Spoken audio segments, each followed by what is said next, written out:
muito bom estar aqui com vocês nessa tarde. Eu espero realmente que vocês não estejam sonolentos depois da caminhada, que estejam revigorados. Tem gente que, quando faz exercício, fica feliz o resto do dia, né? Eu fico cansado o resto do dia só. Mas aí, espero que vocês sejam daqueles que ficam felizes o resto do dia. Mas eu sempre gosto de levar todos os assuntos para uma coisa muito prática, né? Então hoje a gente vai começar em alguma coisa mais teórica, mas depois a gente vai terminar na prática, porque eu não consigo deixar de fazer isso. Então, vocês já estão aí há alguns dias ouvindo sobre o plano de Deus, diferentes aspectos, né, do plano de Deus. E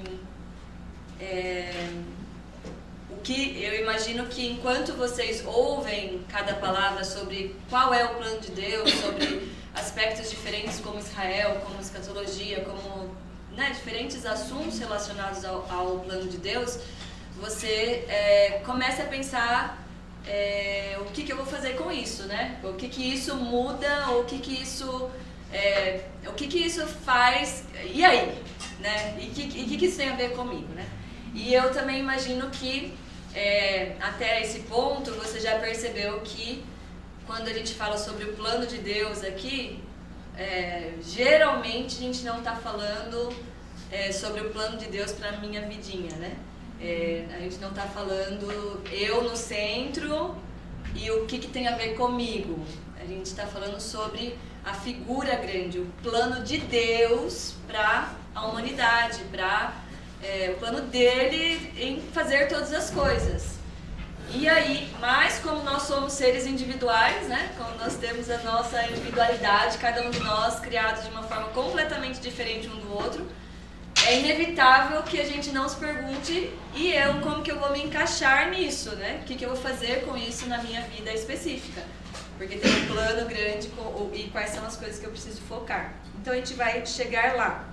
Mas eu achei por bem, até porque eu não estava aqui nas outras aulas e não sei o que foi coberto, né? Eu dei uma conversadinha, mas eu acho que é válido a gente dar uma revisada. A gente começar numa pequena revisão do plano de Deus, se a gente pensar sobre isso, para a partir disso a gente chegar onde a gente quer chegar. Então, sempre o plano de Deus, incluindo, né, a humanidade, a gente não sabe o que ele fez na eternidade passada, né, antes disso, então a Bíblia não fala sobre isso, então a gente não precisa ficar especulando, mas no que diz respeito à humanidade, Deus criou o homem para se relacionar com ele. Deus teve esse desejo de criar um ser que se relacionasse com ele. E ele escolheu, para isso, fazer um universo do tamanho que é o nosso universo. E eu, assim, fico pensando, para que um universo tão grande para um ser tão pequeno como nós? Mas o que me vem à mente é como Deus quer se revelar a nós de alguma forma, e o universo é uma forma como Deus mostra a sua grandeza, como ele é grande, como ele é magnífico, maravilhoso, como ele é incrível. E assim, como que nós íamos entender a infinitude de Deus, ou, né, imaginar a infinitude de Deus, se não fosse um universo tão grande e com todas as maravilhas que hoje a gente sabe, e que eu imagino que seja bem pouco comparado com o que realmente é e o que a gente vai saber algum dia sobre o universo. Então, Deus escolheu fazer um universo para revelar sua majestade. Ele escolheu um planeta desse universo, vamos dizer, né, um sistema, para ter um planeta minúsculo, nem o maior planeta do nosso sistema a gente não é, para colocar as condições ideais para colocar o ser humano que ele criou para que tenha relacionamento com ele. E isso fala muito sobre como Deus escolhe. E cabe a ele escolher. E a gente precisa ver que é assim que Deus é. Ele quer escolher um planetinha Terra no meio de todo esse universo para colocar o ser humano. E começando não com uma multidão de pessoas, não com um plano já pronto, não com uma empreitada que já vem e faz a casa toda, mas ele decidiu começar com um homem e depois uma mulher. E é incrível nós pensarmos no plano de Deus, em Deus que tem o objetivo de ter um povo, que tem o objetivo de ter muitas pessoas se relacionando com Ele, começando dessa forma tão pequena, num lugar tão pequeno dentro de um universo tão grande. Então isso já nos faz refletir sobre quem Deus é. E eu creio que tudo que Deus faz serve para nos revelar quem Ele é. Porque se Ele quer se relacionar com a gente, Ele quer que nós conheçamos quem Ele é. E para isso Ele vai fazendo todas as coisas para a gente aos poucos ir descobrindo quem Ele é, como que Ele é. Então nós sabemos que depois da criação vem a queda, vem uma intervenção ali que entra o mal, né, na nossa história. E logo no início, também já vem, logo lá em Gênesis 3:15, já vem uma parte do plano de Deus, né? Deus já lá no início começa a revelar que não tem problema essa intervenção que aconteceu, eu já tenho um plano já pré-estabelecido. A Bíblia fala que Jesus morreu antes, já era como se ele tivesse morrido antes da fundação do mundo. Ele já tinha um plano antes de tudo. Então nada saiu do controle, é verdade, a maldade entrou, sofrimento, a morte, todas as coisas tristes que existem no mundo, mas Deus não saiu do controle, a soberania dele permanece, o plano dele permanece. E em Gênesis 3:15, Deus dá uma pequena revelação do plano dele, que é que a semente ou o descendente da mulher vai pisar na cabeça da serpente. Graças a Deus que a gente já sabe o resultado antes, né? Então Deus já nos dá uma âncora, né? Deus já nos dá uma segurança de que antes que tudo se desenrole, a gente já sabe o que vai acontecer. Isso também mostra a bondade de Deus para conosco, né? A gente não precisa ficar ansioso, preocupado como vai terminar, porque Ele já falou. E aí, a partir dali, o desenrolar do plano da redenção, né? Daquilo que Deus usou para trazer a redenção ao mundo. Deus escolhendo, de novo, no meio de um mundaréu de gente, um homem. Poderia ter escolhido um povo pronto. Não, ele escolheu um homem, Abraão, com uma mulher estéril, né? Para dificultar um pouco mais. E a partir de Abraão e Sara, ele vai desenrolar o plano dele. Até, né, formar um povo, até estabelecer todas as leis que Deus estabeleceu para o povo judeu, para separar aquele povo, para revelar da natureza dele para esse povo e através desse povo para os outros povos da terra, para esperar, né, aquela plenitude do tempo onde tudo estava pronto durante o Império Romano para que Jesus viesse, para que o plano da redenção tivesse esse pico ali com a vinda de Jesus, com o nascimento, morte, ressurreição e ascensão de Jesus. E como Deus tem essa paciência de trabalhar com coisas específicas no meio daquela coisa tão grande, no meio daquele tanto de gente, uma pessoa que vai formar um povo, no meio de todo aquele povo, uma menina, Maria, que vai trazer Jesus ao mundo, né? E a partir desse homem trazer a salvação para todas as pessoas da terra. Esse é o plano da redenção, né? Bem resumidamente. E aí a gente vê vamos chamar de contraplano, né? Porque existe um inimigo. E da mesma forma como existe o plano de Deus para a redenção e para a realização do seu desejo de comunhão com o homem, existe um inimigo que está lutando com um plano contrário ao plano de Deus. E é incrível você ver como ele é um imitador e que vai tentar, de todas as formas, estragar o plano de Deus. Começando lá em Abraão, né, e Sara, entra Agar, entra Ismael, tentando, porque Deus falou que a semente da mulher, né? Então, de quem ia vir esse filho importava para Deus. E Deus tinha falado que ia ser de Abraão, especificamente com a esposa dele. E, no entanto, vem uma outra semente ali. O inimigo tentando trazer confusão ao plano de Deus. Não só, né? Através de toda a história, o povo judeu sendo perseguido, né? A história que vem à mente de Esther, né? Amã tentando destruir o povo, porque um homem não se prostrou diante dele, ele poderia ter pensado, mata ele. Não, vou destruir o povo inteiro dele. Que ideia é essa, né? Do inferno.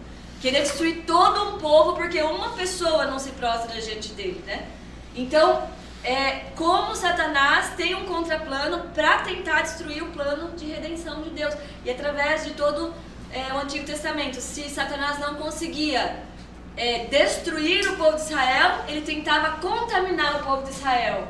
A gente vê lá em Balaão, né, quando chama Balaão para poder falar contra o povo de Israel, amaldiçoar eles, não consegue, mas o que acontece? Balaão dá uma estratégia, mistura as filhas de vocês com os filhos de Israel, e aí vai vir o julgamento de Deus contra eles. Então, o inimigo sempre tentando ou destruir o povo, ou causar confusão, causar idolatria, ou qualquer coisa que seja para perverter o plano de Deus.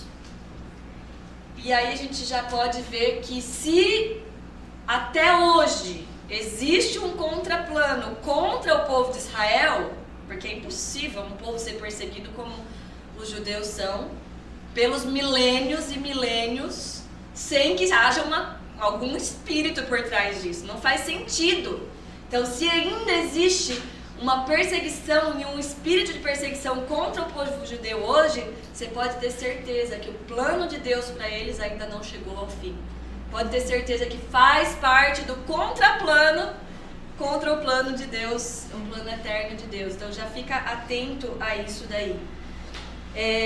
Herodes, né, quando ele ouve que dos magos que um bebê tinha nascido que vai ser o rei dos judeus, Satanás coloca ali aquele desejo em Herodes de matar todos os meninos.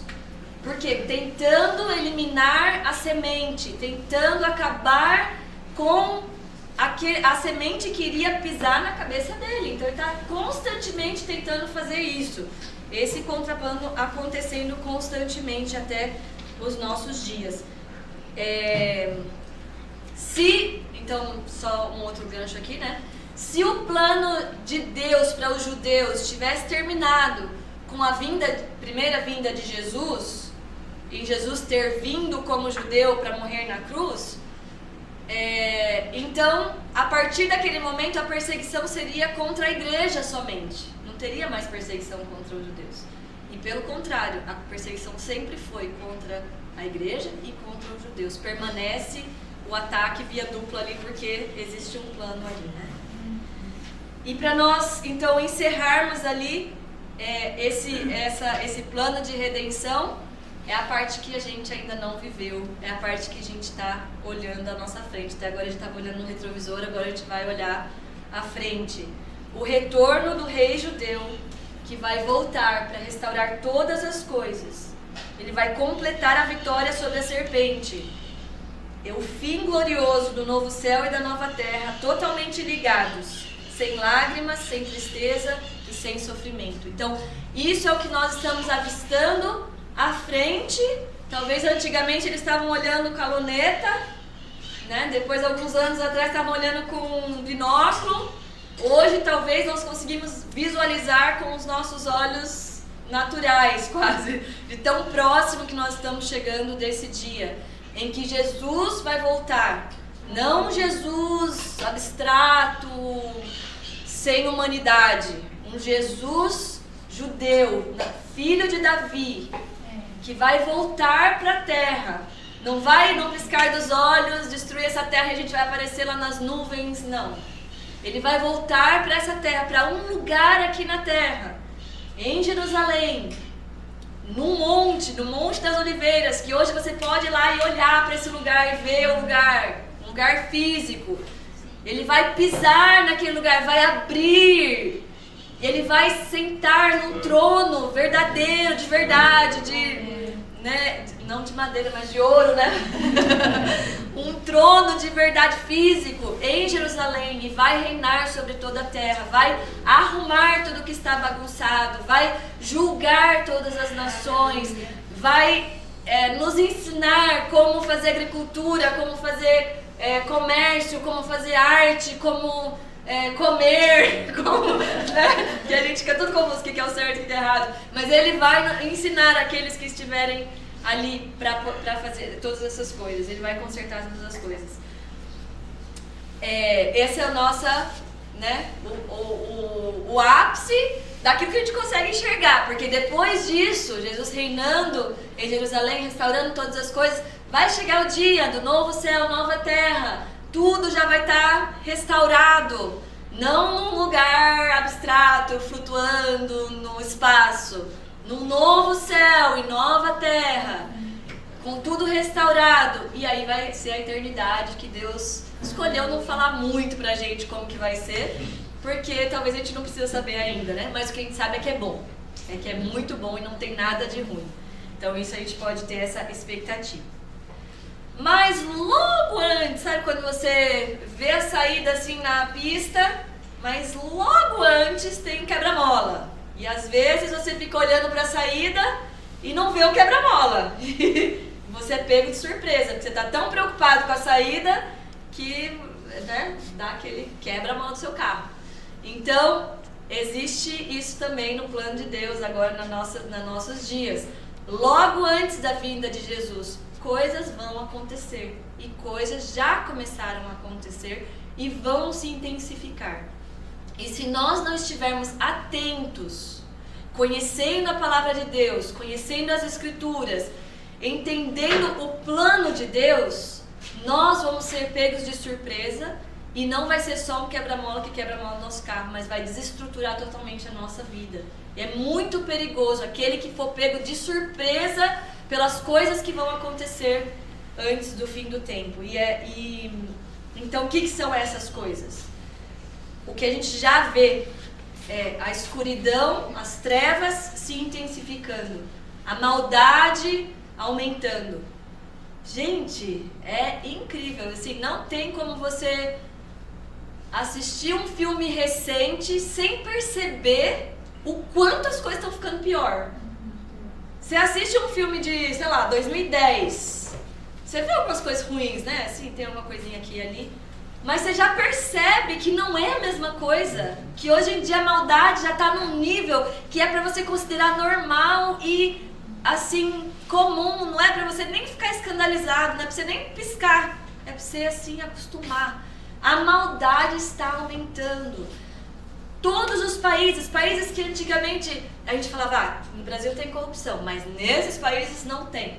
São podres, né? Podres por dentro, de corrupção, de injustiça, de maldade mesmo. Assim, você vê que existe alguma coisa acontecendo, existe um padrão de trevas vindo sobre a terra, da maldade aumentando. E a Bíblia falou que isso ia acontecer. E no meio disso, o que vai acontecer é que a perseguição vai ser intensificada. Alguns lugares, claro, pior do que outros, mas não pense que você vai estar imune aonde você estiver. Porque se você estiver seguindo a Deus, provavelmente a perseguição vai te pegar. Aliás, certamente a perseguição vai te pegar. Você pode falar como? Você pode ter tanta certeza? Porque Tiago fala, né? Se aquele que quiser viver... Tiago? Eu agora confundi. Paulo falou que eu podia perguntar para ele saiu agora.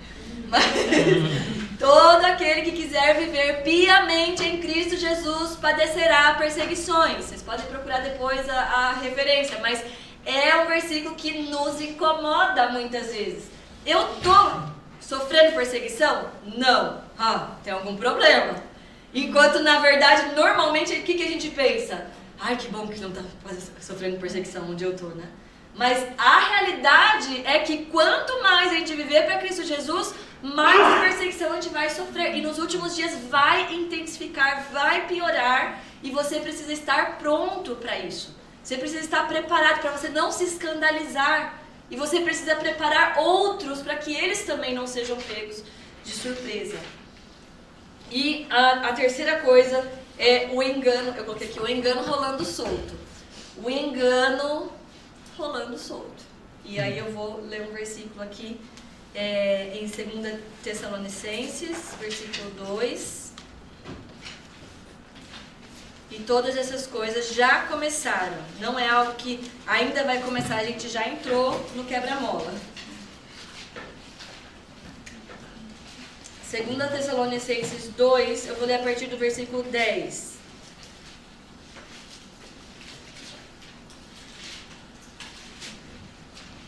Fala assim: e com todo engano de injustiça aos que estão perecendo, porque não acolheram o amor da verdade para serem salvos. E por esse motivo que Deus lhes envia a operação do erro para darem crédito à mentira, a fim de serem condenados todos os que não creram na verdade, mas tiveram prazer na injustiça. Muito importante de nós meditarmos nesses versículos nos nossos dias. Quando alguém não ama a verdade, não acolhe no seu coração o amor pela verdade, mesmo que a verdade seja alguma coisa que te ofende, alguma coisa que você não cresceu acreditando, uma coisa que você não foi pregado para você quando você era pequeno, uma coisa que você não está acostumado, mas quando Deus revela verdades para nós, e nós escolhemos fechar nossos olhos e falar, não é, isso aqui não condiz com a minha visão de mundo, então eu não quero acreditar nisso. Isso aqui não entra na minha vida, não é a prática da minha vida. Por exemplo, esse versículo, né? Todo aquele que quiser viver piamente em Cristo Jesus padecerá perseguição. Não, mas isso não se encaixa no meu evangelho ocidental. Não é para todo aquele, é para todo aquele que vive na China. É para todo aquele que vive no Oriente Médio. Mas eu tô aqui no Brasil, não se aplica a mim. Então eu vou fechar essa verdade para fora. Quando vier a perseguição, eu sou pego de surpresa. Mas mais do que isso, que porque eles não acolheram o amor da verdade para serem salvos, então Deus lhes envia a operação do erro para darem créditos à mentira. E a fim de serem condenados todos os que não creram na verdade, mas tiveram prazer na injustiça. Então, justiça, né? Equidade, aquelas coisas que são certas diante de Deus. Se você não ama a justiça, a retidão, existe um perigo de você abrir porta para você ser enganado. E quando a operação do erro, né? Quando o engano entra, gente, você fica assim, mas querido, você é tão inteligente, você tem faculdade, PhD, mas como que você pode ser tão burro? Como que você pode acreditar nessas mentiras que você vê? Sendo que você deveria ser inteligente, você deveria ter uma lógica na sua cabeça. Como que você está enganado assim? Eu creio que essa operação do erro, esse engano está já prevalente nos nossos dias, já está acontecendo de forma massiva, no meio das faculdades, no mundo acadêmico, no meio da igreja, muitas vezes. E nós precisamos tomar cuidado. Quer dizer que a gente vai saber tudo, a gente sabe tudo que é a verdade? Não, nós estamos, cada vez nossos olhos são abertos, mas nós devemos estar abertos para a verdade, abertos para acreditar naquilo que a palavra fala, por aquilo que ela fala, não por aquilo que a gente foi ensinado, não por aquilo que alguém nos falou, mas lendo a palavra, né? Vou ser redundante aqui com o que vocês vão ouvir amanhã. Lendo a Bíblia toda sempre. Lendo a Bíblia toda sempre. Por quê? Porque isso vai prevenir o erro. Quando você lê a Bíblia toda sempre, é impossível você não começar a enxergar algumas coisas. Você leia ela para entender o que ela fala, não para comprovar aquilo que você já sabe. Leia para ela te falar o que é a verdade, mesmo que aquilo não faça sentido para você. Imagina aquelas pessoas, mil e tantos anos, quase 2000 anos, não tinha nem o Estado de Israel. Não existia. O povo judeu estava todo espalhado no meio dos outros povos, fazendo de conta que não eram judeus às vezes, né? Se sentindo alemães e tal. E as pessoas lendo a Bíblia devia não fazer sentido, né? Como assim que essas coisas vão acontecer? Não faz sentido. Mas hoje a gente já consegue enxergar com os nossos olhos, porque foi restaurado. Então, só porque não faz sentido para você hoje, não quer dizer que não é verdade. Então, leia a Bíblia por aquilo que ela fala. Se ela não faz sentido para você, continua lendo ela toda e sempre, até que ela faça sentido. E talvez algumas coisas vai ser só lá no final, mas você vai ser blindado contra o engano. Quando você ama a verdade, conhece a verdade, constantemente está se enchendo da verdade. Então, essas 3 coisas que vão acontecer logo antes do retorno do rei judeu: a perseguição, a escuridão, né, as trevas aumentando, a maldade aumentando, a perseguição aumentando e o engano também. E aí eu queria entrar em 2 Pedro, capítulo 3, que é onde a gente vai começar a olhar para essas coisas e pensar qual deve ser a nossa atitude, né? Esse capítulo 3 de 2 Pedro, para vocês terem uma ideia, o Paulo falou para o nosso filho mais velho decorar ele sabe ele de cor. 9 anos ele levanta, fala o capítulo todo. De tão importante que ele tem sido para nós nesses dias. E normalmente ele decorava Salmos, decorava Isaías, né? Alguma coisa mais assim. De repente ele tá lá, né? Amados, agora é a 2ª carta que eu vos escrevo. Porque tem umas partes que talvez nem precisaria decorar, né? Mas como é o capítulo todo, ele pode falar o capítulo todo. 2 Pedro 3, nós vamos começar a partir do 10. Ele está falando sobre os últimos dias, né? Porém, o dia do Senhor virá como um ladrão. Naquele dia, os céus passarão com grande estrondo e os elementos se desfarão pelo fogo. Também a terra e as obras que nela existem desaparecerão. Uma vez que tudo será assim, desfeito, vocês devem... É difícil ler a Bíblia do Paulo porque ela é toda pintada aqui, a gente. Não é que eu não sei ler não, mas aqui realmente é difícil. Então vamos lá de novo no 11. Uma vez que tudo será assim desfeito, vocês devem ser pessoas que vivem de maneira santa e piedosa, esperando e apressando a vinda do dia de Deus.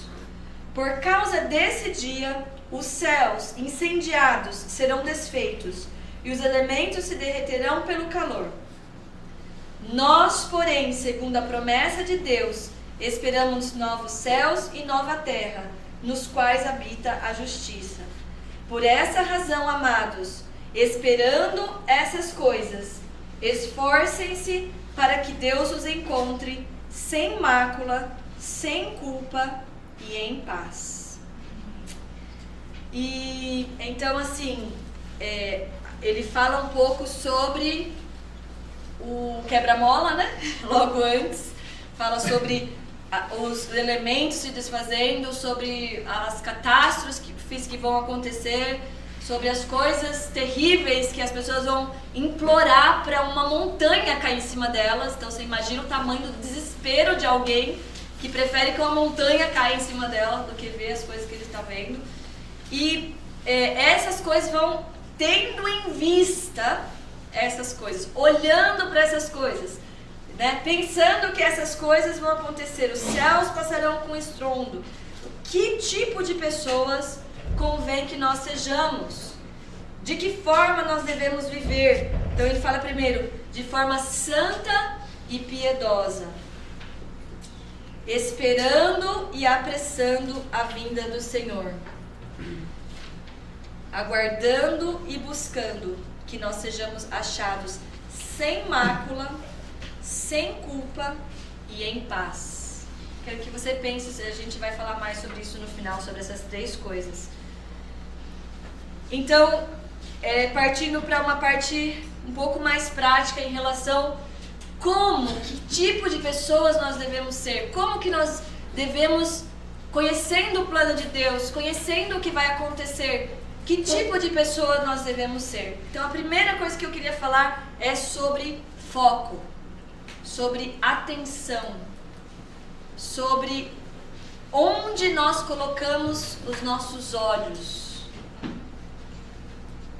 Tem muito a ver com aquela passagem em Lucas que fala sobre vigiar, para que aquele dia não pegue você de surpresa. Vigiar, estar atento. Não dormir e não estar embebedado, não estar entorpecido. E já faz, assim, eu vou pensar em uns 20 anos que meu pai vem falando sobre isso, sobre vigiar, sobre estar atento. Ou pelo menos 20 anos que eu ouço, né, que eu lembro. Teve uma época que eu lembro que a gente acompanhava ele nas palavras, então a gente ouviu umas 10 vezes seguidas, assim, a mesma coisa, né? Um pouquinho diferente, mas igual.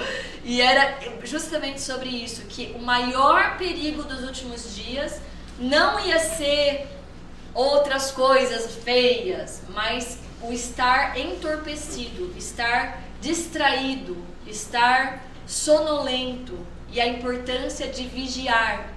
Vigiar, lendo a palavra, meditando na palavra e orando, com os olhos atentos, com atenção. E quando eu penso sobre isso, eu penso sobre a nossa geração, que é a geração que é mais distraída na face, nos séculos que o ser humano existiu. Existe uma geração mais distraída do que a nossa? Qual que é a nossa luta diária para lembrar o que a gente estava fazendo quando você pega o telefone? Você pega o telefone para fazer responder uma mensagem. Você fez Z ao quadrado, né? Todo o resto você desliga e fala, não era para eu estar no telefone agora. Mas o que era para eu ter feito mesmo? Era mandar mensagem. Distração. O mundo está sendo preparado para nos distrair de tal forma que os nossos dias passam e a gente nem sabe onde foram. Não sabemos o que fizemos com os nossos dias. Nossa mente é uma luta pela nossa mente. E não pra gente ficar focado pensando em alguma coisa ruim. Não, pra gente ficar pensando em nada. Ficar pensando ou não em nada, né? Em 10 zilhões de coisas que significam nada pra nós. E não pensando naquilo que a gente precisa pensar. Então, essa luta é uma luta que nós praticamente podemos lutar contra a distração. Isso começa nos nossos olhos, né? Onde que nós fixamos os nossos olhos, a nossa mente? O que preenche as nossas mentes? O que enche? O que nós estamos... A Bíblia fala que os olhos são a janela da nossa alma. Quando nós estamos olhando as coisas, elas estão entrando e alimentando alguma coisa dentro de nós. E aí, de repente, coisas começam a surgir dentro de nós e fala, de onde veio? Oxi, veio de tudo que a gente semeou, de tudo que a gente fixou os nossos olhos, fixou o nosso pensamento em outras coisas, em tantas coisas, que daí começa a gerar fruto e a gente fica assustado. Mas, então, onde que estão os nossos olhos? Os olhos são a janela da alma. O que entra pelos nossos olhos alimenta alguma coisa ali. E aí você pode saber como você está alimentando a sua alma, o que está entrando pelos seus olhos, né? Se você quiser fazer uma balança para você saber como que está lá dentro, é você pensar quais são as nossas preocupações e quais são as nossas expectativas. Então, né, no negativo as preocupações, no positivo as expectativas. Aquilo que a gente alimenta vai gerar aquilo que a gente se preocupa, aquilo que a gente está preocupado e aquilo que a gente tem expectativa de acontecer. Então, vamos dizer assim, na questão de preocupação, se a gente coloca os nossos olhos nas notícias, em política, e a gente está constantemente só nos alimentando daquilo, não é que a gente não tem que ver, a gente tem que saber o que está acontecendo, a gente tem que estar atento, até os sinais, né, vão estar aí, a gente precisa estar alerta. Mas se é aquilo que a gente está comendo, só de preocupação, só de coisa assim, qual vai ser a nossa preocupação? Com isso, com estabilidade financeira, com né, liberdades e etc. Isso vai... entra como notícia e sai como preocupação, entendeu? Então é aquilo que entra vai gerar alguma outra coisa. No outro lado, em relação à expectativa, se aquilo que você vê é só, sei lá, é que tem vários lados que eu poderia, então, vamos dizer, roupa, só roupa. Qual que vai ser a sua expectativa? Eu quero ter muitas roupas, sei lá, né? Casa bonita, eu quero ter uma casa assim. Férias, né? Porque daí o outro vai querer viajar, sei lá. Aqui, se você alimenta constantemente só daquelas coisas, qual vai ser a sua expectativa? A destruição de todas as coisas e a volta de Jesus? Não. É impossível você alimentar uma coisa e sair outra. Então nós precisamos estar atentos ao que nós vemos. Não quer dizer que a gente não pode ver coisas, né? Tem coisas, né, que a gente vê. A gente está nesse mundo, a gente tem que viver, a gente tem que trabalhar, a gente tem que morar em algum lugar, vestir uma roupa, infelizmente, tem que ter essas coisas na nossa vida. Vocês já podem ver qual que é as coisas que eu não gosto, né? Mas essas coisas são partes da nossa vida terrena, mas se os nossos olhos estão fixos nessas coisas, como vai estar o nosso coração? O que vai sair dali? Como que nós vamos estar? Daí vamos perceber, né? Em quem... e daí eu falei que os olhos entram, né? Os sinais é a preocupação e a expectativa. E o resultado é aquilo que a gente fala, né? É aquilo que sai de nós, aquilo que nós passamos para os outros. E daí, o que você quer ser? Uma pessoa que está compartilhando com outros as boas novas, a salvação em Jesus, a vida eterna, os valores do reino de Deus que estão vindo, a preparação para a vinda do Senhor. Ou você quer estar falando só sobre as coisas aqui da terra e trazendo mais preocupação e ansiedade para as outras pessoas também, entendeu? Então esse é o ciclo ali, né, que acontece. Então em quem, no final, em quem e em que estamos colocando a nossa confiança? Onde nós focarmos é ali onde nós vamos colocar nossa confiança. Jesus falou, né? Onde estiver nosso tesouro, ali estará o nosso coração. Então, como que nós podemos, vamos dizer, lutar? Ok, falei do problema, né? Eu acho que todo mundo identificou aí alguma coisa, impossível que não. Então, como que a gente pode lutar contra isso? Então ficar assim, não vou me distrair, não. Não tem como, né? Você já está distraído falando isso. O que você faz? Você foca em alguma coisa que vai ter outro resultado. Foque nas promessas do Senhor. Você está preocupado, você está ansioso com finanças, com a segurança do mundo, né? De quando a gente está vivendo, sei lá, qualquer preocupação.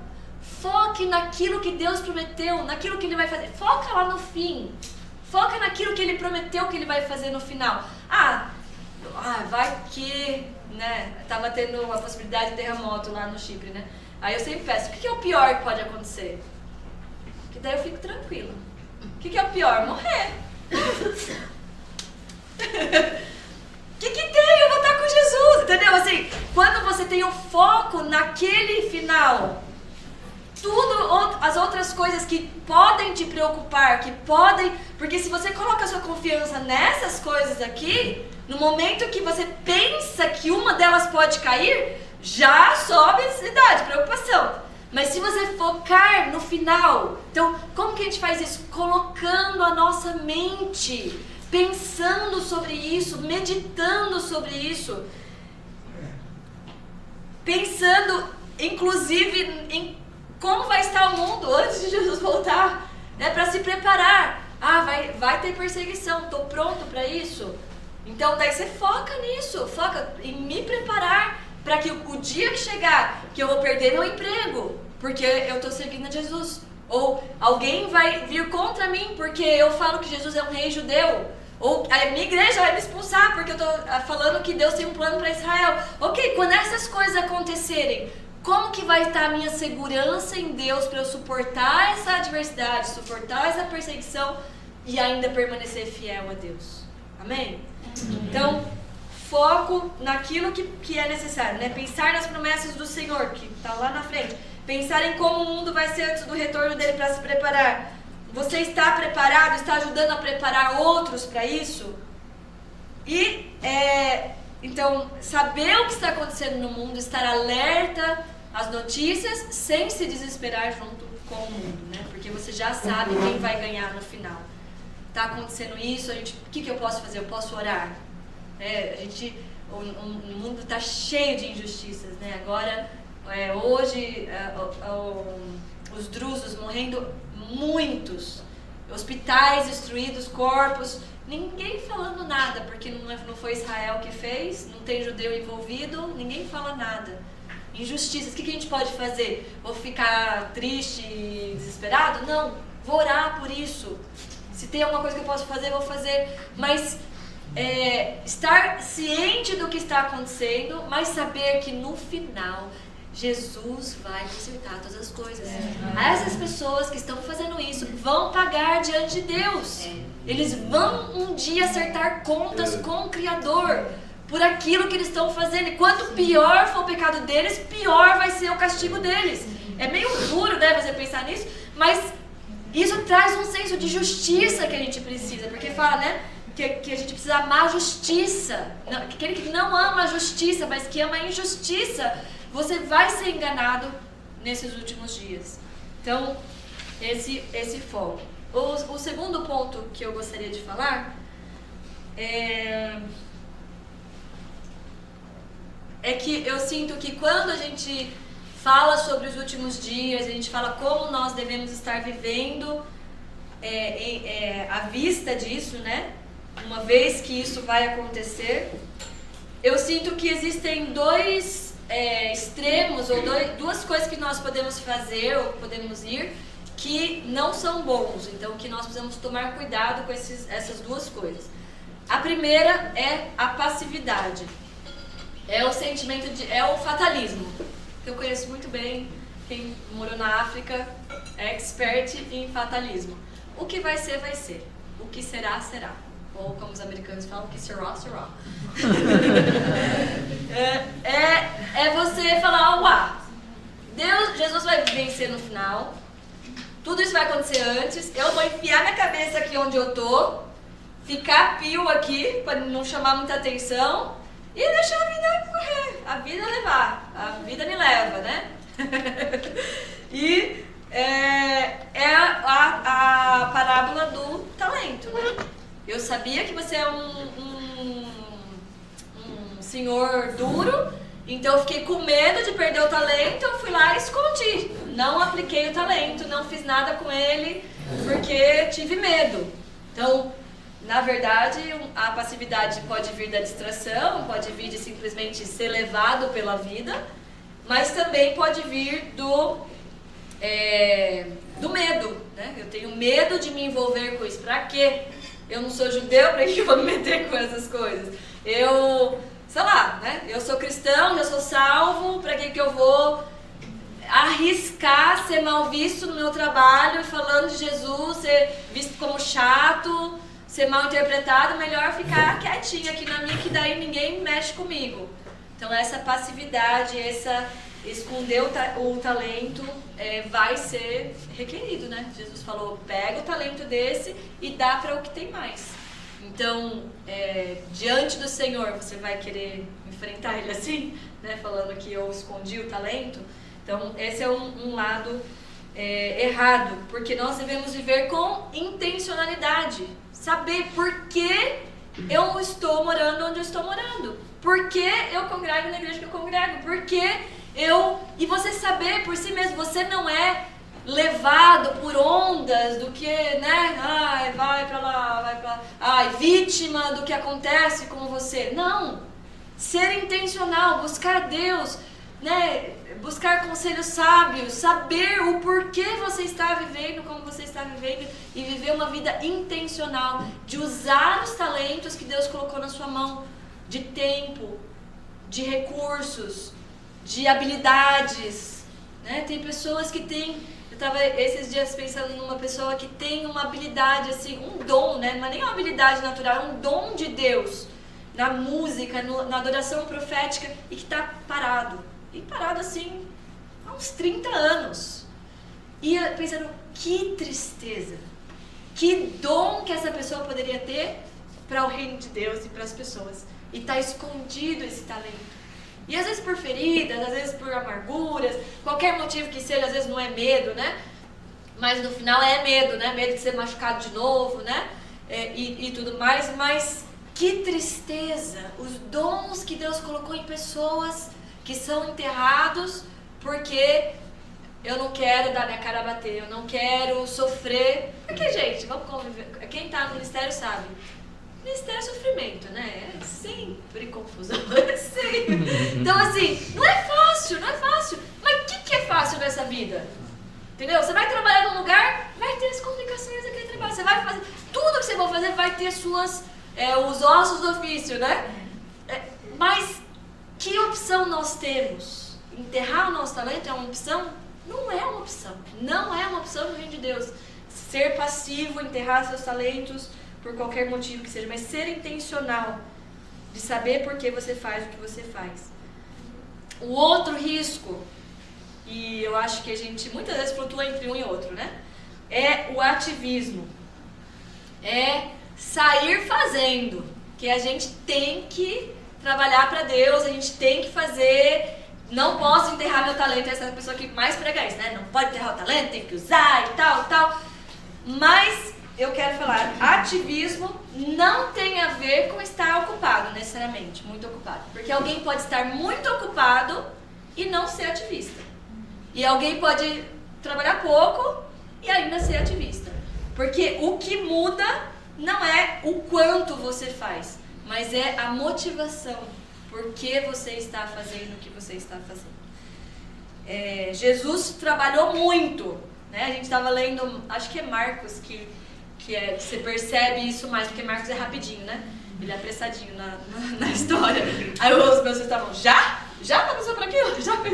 Porque Jesus sobe o monte, desce o monte, passa o rio, multiplica o pão, atravessa o mar da Galileia, volta, multiplica de novo, Mas aí se você ver, ele passou a noite em oração. Ele desceu, a multidão estava esperando, passou o dia todo ministrando. Aí ele vai dormir no barco junto com os discípulos. Não, ele vai subir para orar de novo, enquanto eles estão atravessando. Então é uma vida corridíssima. Aqueles 3 anos e meio de Jesus foi agitadão. Você pode dizer que Jesus era ativista? Que ele estava fazendo coisa errada só para poder mostrar? Não. Por quê? Porque ele só fazia o que ele via o Pai fazer. Justamente porque ele passava a noite em oração, ele sabia o que fazer no dia seguinte, né? Então ele fazia tudo o que ele precisava fazer, o que Deus pediu para ele fazer. E é isso que nos guarda do ativismo, né? Quando nós ouvimos o Pai, quando nós balanceamos o nosso ministério público com o nosso tempo individual com Deus, com o nosso relacionamento com Deus, para saber se aquilo que nós estamos fazendo é aquilo que eu inventei para mim, é aquilo que outros inventaram para mim, ou é aquilo que Deus quer que eu faça. E é bem difícil, assim, parece fácil, né? Só buscar Deus vai falar. Não, é bem difícil de discernir, mas é muito importante. E ele não fez nada, olhando a vida de Jesus, né? Ele não fez nada para engrandecer ele mesmo, né? Ele falava, vai e não conta para ninguém. Vai, ninguém obedecia, né? Mas ele falava, ele não estava. E os irmãos dele falaram para ele, né? Se você quer ser, né, grande, por que você não vai lá e faz lá em Jerusalém? Você está fazendo uns milagres aqui na Galileia, né? Aqui em Rubiataba. Por falar nisso, a gente foi para Rubiataba dirigindo esses dias. Aí o Paulo falando, como que seu avô veio parar aqui? É muito fora de mão, gente. Vocês não têm noção. Quem não foi, não tem noção. Você acha que é só no Goiás? Não, você chega no Goiás, você vai mais até onde ninguém mais vai. É lá que é Rubiataba. E Jesus estava lá, trabalhando lá num lugar assim, e os irmãos dele, porque se você quer ser grande, por que você não vai para Jerusalém, né? Então, Jesus não buscava a proeminência, ele fugia das multidões às vezes, né? Mas ele fazia tudo que o Pai queria que ele fizesse. Ele não se escondia quando não era para esconder, e ele se escondia quando era para esconder, quando Deus falava agora não, né? Então, nós precisamos aprender com Jesus nisso, né? Então, o ativismo, ele tem a ver com o coração. E por isso que é tão difícil. Você não pode apontar para alguém e falar assim, fulano de tal é só ativista, tá fazendo um monte de coisa, mas não. Você não pode, é muito difícil você julgar o que o outro é ativista. E às vezes é difícil a gente julgar nós mesmos para saber se nós estamos sendo ativistas. E por isso a gente depende muito do Espírito Santo, trazendo convencimento e buscando com humildade, perguntando para Deus, eu estou fazendo o que você quer que eu faça? É isso mesmo que você quer que eu faça? Então, porque onde está o seu coração? No que você faz? Nos projetos darem certo ou não darem certo? No ministério? Na visibilidade do ministério? Nas aparências, no que os outros pensam de você? No sucesso, ou talvez nem são nos outros pensam, mas num líder específico, no que ele pensa de você? Na mídia social, né, hoje em dia, essa questão de aparências e de por que a gente faz o que a gente faz, ficou potencializado por causa, né, do online, de a gente estar num lugar e ser visto em outros lugares. E essa proeminência é muito perigosa. E a gente não pode apontar para outra pessoa e falar assim, ele só quer isso. A gente tem que olhar para dentro de nós, saber por que eu estou fazendo. Eu estou fazendo por quê? Por quê? Pelos elogios humanos. Gente, não tem nada mais enganoso, supérfluo e é tipo uma bexiga fraquinha que é elogio humano. A pessoa tá lá, te elogia. Aí você faz uma coisa que ela não gosta, virou tudo. Né? Fala mal. Esse é tão ilusório. Se a gente vive pelos elogios humanos, ai de nós. Você nunca vai conseguir agradar todo mundo, nunca todo mundo vai concordar com você, nunca do que você vai fazer vai ser concordado com você, sempre vai ter alguém para criticar. E sempre vai ter gente elogiando que também não quer dizer nada. O que importa, o que Deus está falando sobre o que eu estou fazendo? Quando eu chegar diante de Deus no último dia, o que Ele vai falar de mim? Ele vai falar, servo bom e fiel, entra para o gozo do seu Senhor? Ou Ele vai falar, não te conheço? Mas eu profetizei, mas eu curei. As coisas que aquelas pessoas falavam lá, é coisa que às vezes a gente nem fez, né? E a gente tá se achando muito, mas assim, eu expulsei demônio, preguei, curei, tudo isso. Não vos conheço, afastai-vos de mim. Então, o que a gente quer? De quem que a gente quer a aprovação? Do Senhor. Esse é o nosso único desejo. Tudo isso, né? Todas essas coisas que eu tô falando aí, de onde está o nosso coração? A maior prova de onde está o nosso coração é quando você perde. Quando aquilo que você tinha, você não tem mais. Como você reage? Como que você reage se de repente Deus te abençoa, sei lá, te dá um emprego melhor, te dá uma casa melhor, tá tudo indo bem, tá. Não, mas meu coração não tá nessas coisas. Aí Deus fala, dá tudo isso porque eu quero que você vá lá pro outro lado do mundo. Como você vai se sentir? Ou, né, às vezes Deus não fala isso, mas aí fecha as portas do emprego, você perde a casa, perde tudo. Como você vai se sentir? Ou a aprovação humana, né? Tipo, as pessoas estão falando só bem de você, de repente as pessoas começam a falar mal. Como você vai reagir? Se o nosso coração, se a nossa motivação é agradar a Deus, todas as coisas que acontecem na nossa vida vão cooperar para isso. Sejam elas bonitas ou feias, sejam elas agradáveis ou doloridas. Mas elas vão cooperar para isso se nós permitirmos. Deixa a patrola passar, né? Deixa amassar, né? Igual a massa lá sendo amassada, batida. Porque vai sair coisa boa se você reagir da maneira certa. Diante de Deus, se o seu e às vezes seu coração estava naquelas coisas erradas e Deus tira para te poupar daquilo, para te livrar daquilo. Então, o ideal é que a gente consiga viver no mundo sem ser do mundo, sem estar apegado às coisas do mundo. Às vezes a gente começa a se apegar, até mesmo a coisas do ministério, posições e tudo mais. Mas ou Deus vai tratar com a gente, né? O Espírito Santo vai trabalhar no nosso coração pra gente ouvir a voz dele e se desapegar, ou muitas vezes Deus vai quebrar nossas pernas pra gente poder ouvir, né? Quando a gente não está ouvindo com os ouvidos. Então, maior prova de onde está o nosso coração é quando a gente perde tudo. Jó, né? A história de Jó. Bem sucedido nos negócios, bem sucedido na família, né? Aparentemente amado, cheio de amigos e tal. Mas daí quando ele é provado, quando tudo acontece, o coração dele continua reto diante de Deus. Ele pergunta, ele fica bravo, né? Ele indaga a Deus e tudo mais. No final, ele fala, né? Eu te conhecia só de ouvir falar, mas agora meus olhos te contemplam. Ele conheceu mais a Deus por causa daquilo. E no caso dele, Deus deu em dobro tudo que ele tinha. Nem sempre isso vai acontecer, né? A gente vê pela história, outros vão ser queimados na fogueira. Perde tudo e ainda vai pra fogueira, né? João Batista, né? Eu fiquei, dessa vez que a gente estava vendo, eu fiquei impressionada. Já estava lá João Batista na cadeia, se indagando, quando é que Jesus vai vir me livrar aqui? Quando que Jesus mandou os discípulos dele, você vai trazer o reino rápido, eu tô aqui na cadeia, né? Você bem podia já derrotar esses judeus, esses romanos aí, me tirar da cadeia, a gente começar o reino. E os discípulos, né, voltaram, né? Parece que não é isso não, né? Mas ele tá lá, né, ainda, talvez com uma expectativa de ser morto. De repente, não teve aviso. Na festa lá, a filha da esposa pede a cabeça, manda o carrasco, vai lá, o quê? Já foi. Né? Não teve nem tempo de preparação.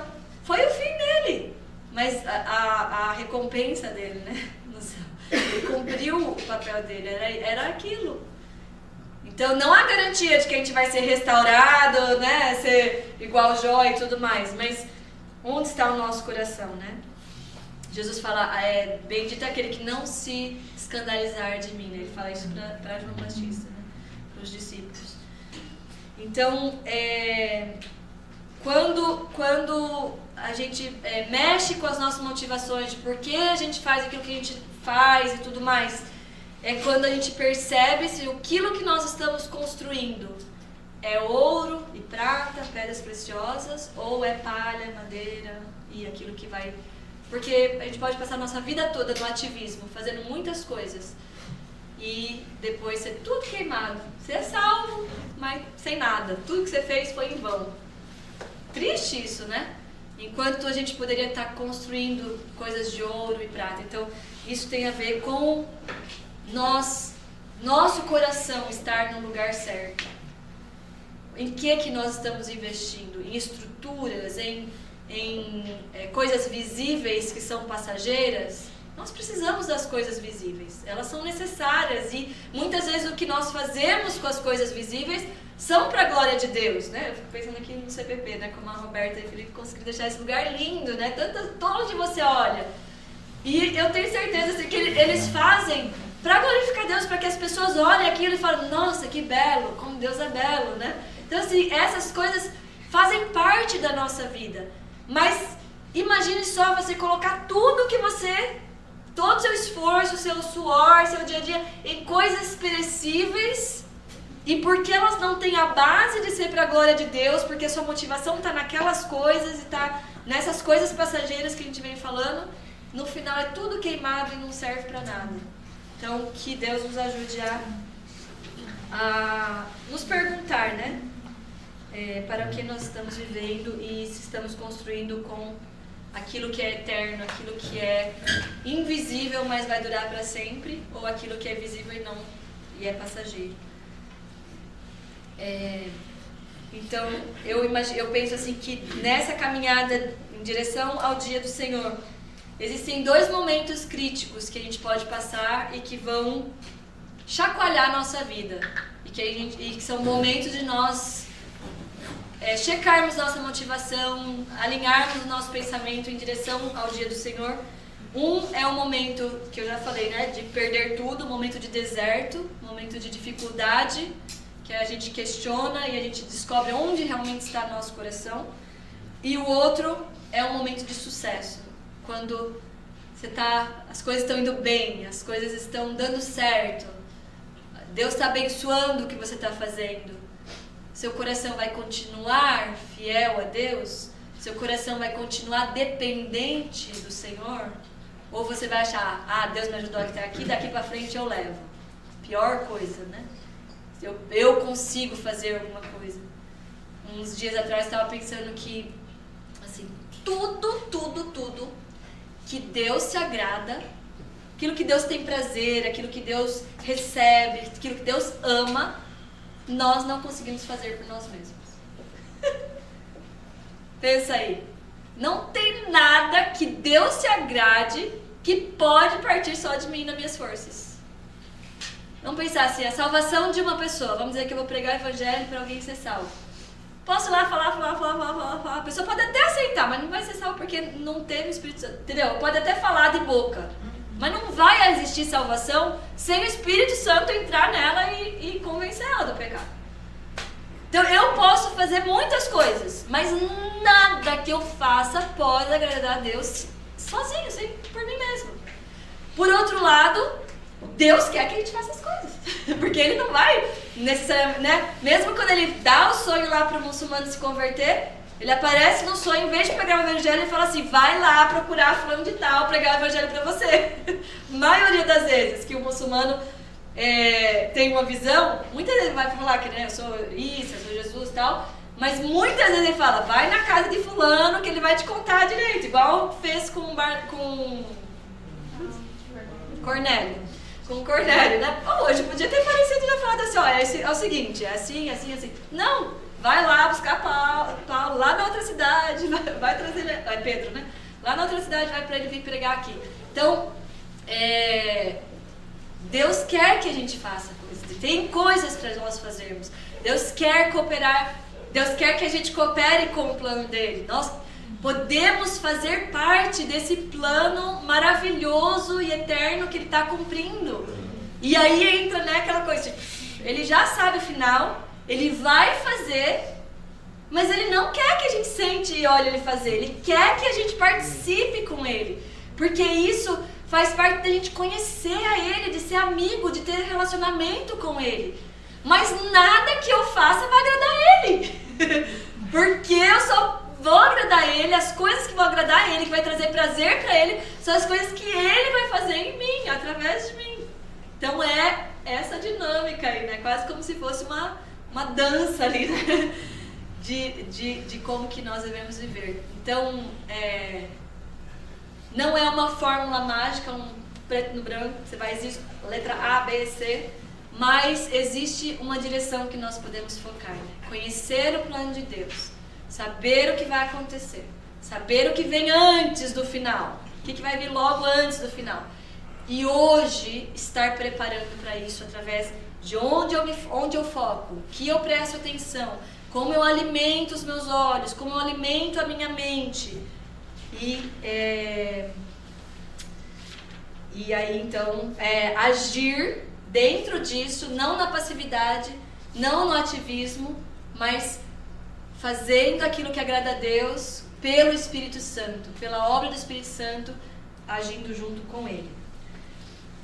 Então, para terminar, eu queria voltar naquilo que a gente leu em 2 Pedro, que ele fala, né, no versículo 11, uma vez que tudo será assim, isso é fato, uma vez que vai ser tudo desfeito, já que você já sabe o que vai acontecer, vocês devem ser pessoas que vivem de maneira santa e piedosa. Então, a santidade, o que é santo e piedoso? Fazendo boas obras, obedecendo a Deus, vivendo de uma maneira santa, que agrada a Deus, que o Espírito Santo se agrada com a nossa vida. Isso não é opcional, isso não é ultrapassado, isso é o que Deus requer da geração dos últimos dias, um povo santo e piedoso. O que isso quer dizer para você? Quer dizer que vai afetar toda a forma como você vive, o que você fala, como você fala, como você se veste, como você faz negócios. afeta tudo, toda a nossa vida, de uma maneira santa e piedosa. Sem aqueles pecados de estimação dos crentes, né? De orgulho, egoísmo, individualismo, né? Aquelas coisas que tentam, em alguma hora da nossa vida, tentam subir lá e entrar na nossa vida, algum desses, né? Eu coloquei aqui, o que é viver de uma vida santa e piedosa? Deixa eu voltar aqui em Timóteo, 2 Timóteo 3. Alguém pode ler para mim do versículo 1 ao versículo 9. 2 Timóteo 3, de 1 a 9. Saiba disto, nos últimos dias sobrevirão tempos terríveis. Os homens serão egoístas, avarentos, presunçosos, arrogantes, blasfemos, desobedientes aos pais, ingratos, ímpios, sem amor pela família, irreconciliáveis, caluniadores, sem domínio próprio, cruéis, inimigos do bem, traidores, precipitados, soberbos, mais amantes dos prazeres do que amigos de Deus, tendo aparência de piedade, mas negando seu poder, afastando-se desses também. São estes os que se introduzem pelas casas e conquistam mulheres instáveis, sobrecarregadas de pecados, as quais se deixam levar por toda espécie de desejos. Elas estão sempre aprendendo, mas jamais conseguem chegar ao conhecimento da verdade. Como Janes e Jambres se opuseram a Moisés, esses também resistem à verdade. A mente deles é depravada. São reprovados na fé, não irão longe, porém, como no caso daqueles, a sua insensatez se tornará evidente a todos. Ok. Essa lista aí, eu fiquei bastante impressionada em como descreve a nossa geração, né? Como descreve os nossos mundos. Egoístas, avarentos, orgulhosos, arrogantes, blasfemadores, desobedientes aos pais, ingratos, ímpios, ou dele falar, sem amor pela família, né? Sem afeição natural, implacáveis, caluniadores, sem domínio de si, cruéis, inimigos do bem, traidores, atrevidos. Eu quero chegar aqui, ó. Mais amigos dos prazeres do que amigos de Deus, tendo a forma de piedade, mas negando seu poder. Então essa lista aí, e aí quando você continua lendo, eu continuei até lá, para ver que essas não eram pessoas de fora do mundo, não. Eram pessoas da igreja ali, que se infiltravam nas casas e tal. Então, essa lista aqui, para você viver de maneira santa e piedosa, fuja dela. Então, lê a lista, vê se alguma dessas coisas tem algum espaço em você e fuja delas. Então, fica a dica aí. O contrário disso. Então, no final, voltando lá em 2 Pedro, ele fala que essas pessoas, que devemos ser pessoas que vivem de maneira santa e piedosa, esperando e apressando. Então, a expectativa, o foco, a atenção naquilo que vai vir.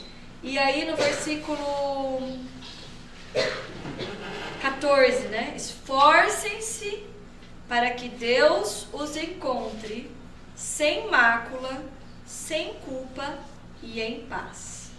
E essas três coisas, assim, me chamaram a atenção, porque ele fala que a gente deve se esforçar para Deus nos encontrar assim.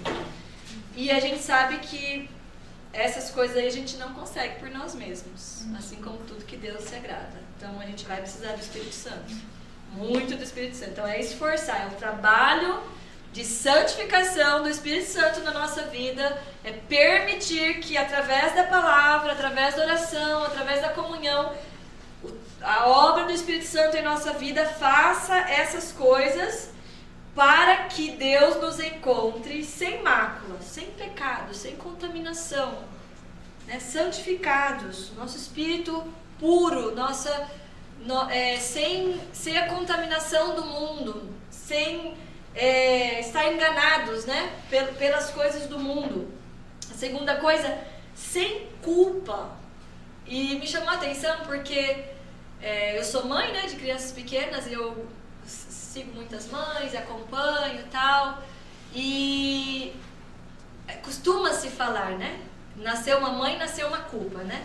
Que toda mãe é culpada. Eu falei, mas não tá certo isso, gente. Isso não tá certo. Porque Deus não nos chamou para ter culpa. Quer dizer que você vai fazer tudo certo? Não. Mas Deus nos chama, e daí não só as mães, mas a qualquer posição em que você esteja de cuidar de outras pessoas ou de fazer qualquer coisa no ministério, para que nós tenhamos uma consciência lavada e que nós vivamos pela fé. Pela fé em Deus. Ok, o que Deus quer que eu faça? Nessa posição em que eu esteja, seja de mãe, seja de qualquer outra posição. Será que Deus não é capaz de me dar a habilidade que Ele necessita para eu fazer aquilo que Ele me colocou para fazer? Será que Deus é incapaz de fazer isso? Ou será que eu posso confiar que Deus vai me guiar? Eu vou errar, mas Deus vai me guiar. Mas eu vou ser obediente àquilo que Ele quer. Porque por que a gente tem culpa? Quando a gente não faz aquilo que a gente sabe que é certo. Ou porque a gente está confuso em relação ao que é certo. Mas se você sabe quais são os princípios de Deus, e você obedece os princípios de Deus, mesmo que não seja perfeitamente, você vai pedir perdão para os seus filhos muitas vezes, mas você sabe qual é a vontade de Deus e você busca aplicar aquilo na sua casa com a ajuda do Espírito Santo, caminha em frente, sem culpa. Ficou muito simples, né? Mas assim, gente, não tem, eu queria só falar assim para quem é mãe aqui, não tem necessidade de você viver em culpa. Não tem necessidade, não é uma coisa assim, ó, se você é mãe você vai se sentir culpada, é inevitável. Não é. Viva pela fé. Seja quem Deus chamou você para ser, faça aquilo que está nas suas mãos, não deixe de fazer aquilo que está nas suas mãos e não tente fazer aquilo que você não consegue, que não está nas suas mãos, mas faça o que está nas suas mãos, sem preguiça. E pronto. Eu não sei como falar isso de uma outra forma, mas é possível viver sem culpa. Não quer dizer que você vai falar, faço tudo certo. Não é. Nunca gritei com os meus filhos. Não é isso. Talvez tem gente que nunca gritou com os meus filhos. Eu não lembro nenhuma vez a minha mãe gritar comigo. E isso pra mim é incrível. Mas é possível para algumas pessoas. Mas não quer dizer que você vai ser perfeita. Mas quer dizer que você está olhando os princípios de Deus, você está buscando aprender os princípios de Deus se você não sabe, você está confiando no poder do Espírito Santo na sua vida e você está seguindo isso de todo o seu coração. Deus não quer mais do que isso de você. E com isso, Deus vai trazer essa recompensa na sua casa. Vai ter resultado nos seus filhos. O que não pode é você saber o que tem que fazer e não fazer, e daí você vai ficar culpado mesmo, porque é preguiça. Ou você tentar fazer na sua força, eu vou conseguir, e aí não consegue mesmo, porque você não está dependendo só de você e não do Espírito Santo. Ou ter orgulho, então você não olha, né, para as suas coisas, mas se você tiver fé nos princípios de Deus, aprenda os princípios de Deus, siga os princípios de Deus, tenha fé naquilo. Pode dar certo, pode dar errado, mas você vai estar seguindo de todo o coração. Não quer dizer, a gente não tem garantia nenhuma, né? Criar filho é uma coisa assim que é uma... A gente não tem garantias. A gente pode fazer tudo certo e às vezes algumas coisas não saem como a gente gostaria. Mas a gente vai viver na culpa? Ou a gente vai buscar Deus de todo o coração, ter fé naquilo que Ele fala e viver plenamente naquilo, sem culpa? Amém? Amém. E isso se aplica para todas as áreas da nossa vida. Porque aqui fala, esforça para Deus te encontrar no último dia sem culpa. E a nossa geração é uma geração culpada, que se sente culpado. Por quê? Porque talvez ou não entende a plenitude do sacrifício de Jesus que lavou os nossos pecados, ou porque não quer obedecer a palavra de Jesus, aí vai ficar culpado mesmo. Então, é isso, é você saber quem você é, que Jesus lavou os seus pecados, que você é puro e santo diante de Deus, conhecer a sua identidade como filho de Deus, que você não precisa carregar nenhuma culpa, que Jesus te livrou da culpa. Ele não só te livrou do pecado, mas Ele te livrou da culpa pelo pecado. Então, ter essa revelação do Evangelho, da base do Evangelho, e decidir que eu vou obedecer a palavra de Deus. Porque não adianta você ser lavado pelo sangue de Jesus e falar que eu não vou obedecer a palavra. Porque Jesus falou, meus amigos me obedecem. Eles obedecem a minha palavra. Então não adianta eu sou lavado pelo sangue de Jesus e eu vou continuar do mesmo jeito. Vai viver em culpa. Porque não tem como. Mas se você entende a sua identidade de filho lavado, santo diante de Deus, justificado diante de Deus, e você determina o seu coração para obedecer a Deus, você pode viver sem culpa. É possível, porque se não fosse, ele não falaria aqui para a gente se esforçar para Deus nos encontrar sem culpa. Amém? Amém. Se você tem uma coisa errada, um pecado, uma coisa, e você se arrepende, você realmente se arrependeu, aquilo lá já foi. Então você não tem por que ter culpa. Amém? Amém. Então, a consciência lavada, a fé em como vivemos, a fé que vem por conhecer a Deus, os seus princípios, o poder do sangue para lavar os nossos pecados e a obediência à palavra de Deus, essas coisas vão trabalhando em nós para nos livrar do pecado e da consequência do pecado, da culpa. E a última coisa é em paz. E a nossa geração também é uma das gerações que mais não tem paz. Todo mundo tá sem paz. Tá com qualquer outra coisa, menos paz. Mas ele falou que à vista das coisas que virão, considerando que o céu vai se explodir, trabalha para você ficar em paz.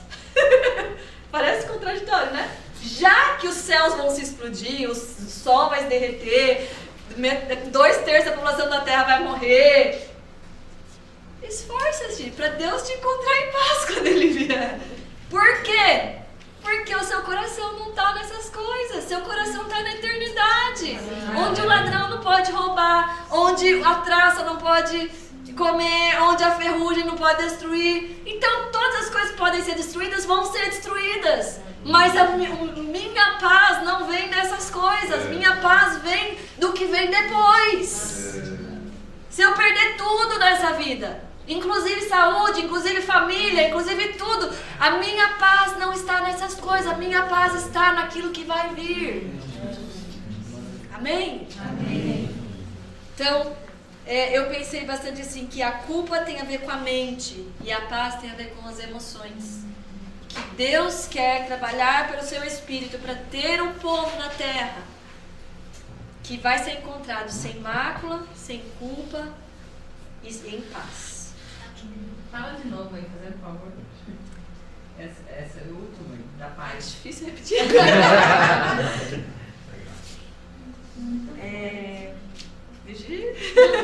Essa última frase que você quer, né? 2 Pedro 3, tá bom.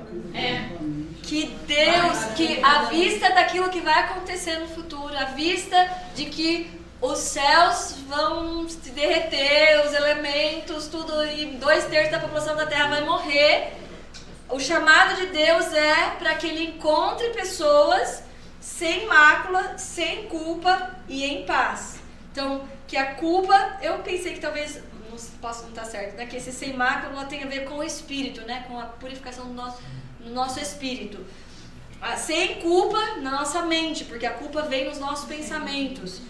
E em paz, tem a ver com as nossas emoções, com a segurança de que a gente não está dependendo dessas coisas. Não, a nossa paz não tem a ver com essa vida, não tem a ver com as coisas físicas, tem a ver com algo que vai vir e que eu posso confiar que está lá para mim. Se eu coloco toda a minha confiança, todas as minhas fichas estão nisso. E é o melhor lugar para colocar as fichas.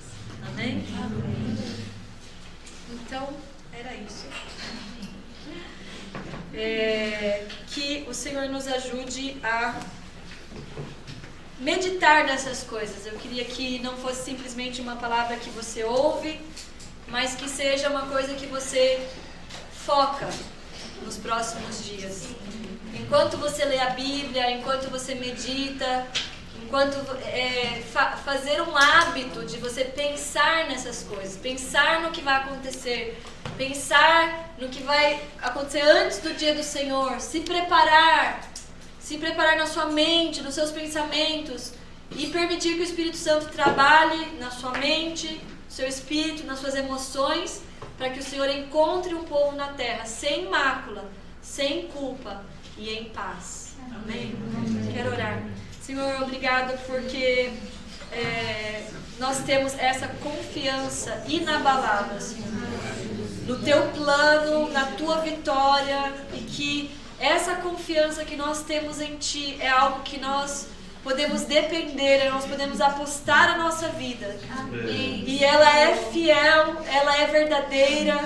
Nós não precisamos nos abalar com as coisas dessa vida quando nós temos essa expectativa, Senhor. Mesmo que nós entremos em situações como Jó, que se indagava, perguntava, mas ele estava num caminho para conhecer quem o Senhor era, quem o Senhor é de verdade. Que nós possamos aproveitar as ocasiões dessa vida, as dificuldades, perseguições, sofrimento, para colocar os nossos olhos ainda mais fixos em Ti, Senhor Deus. Senhor, nos ajude a focar naquilo que traz esperança, colocar a nossa atenção e os nossos corações naquilo que vai levantar a nossa fé, que vai fortalecer a nossa fé, Senhor Deus. Que possamos ser pessoas que não só sabem a Tua palavra, mas que possamos ser obedientes à Tua palavra, determinados a acreditar em tudo que a Tua palavra fala, mesmo quando não entendemos.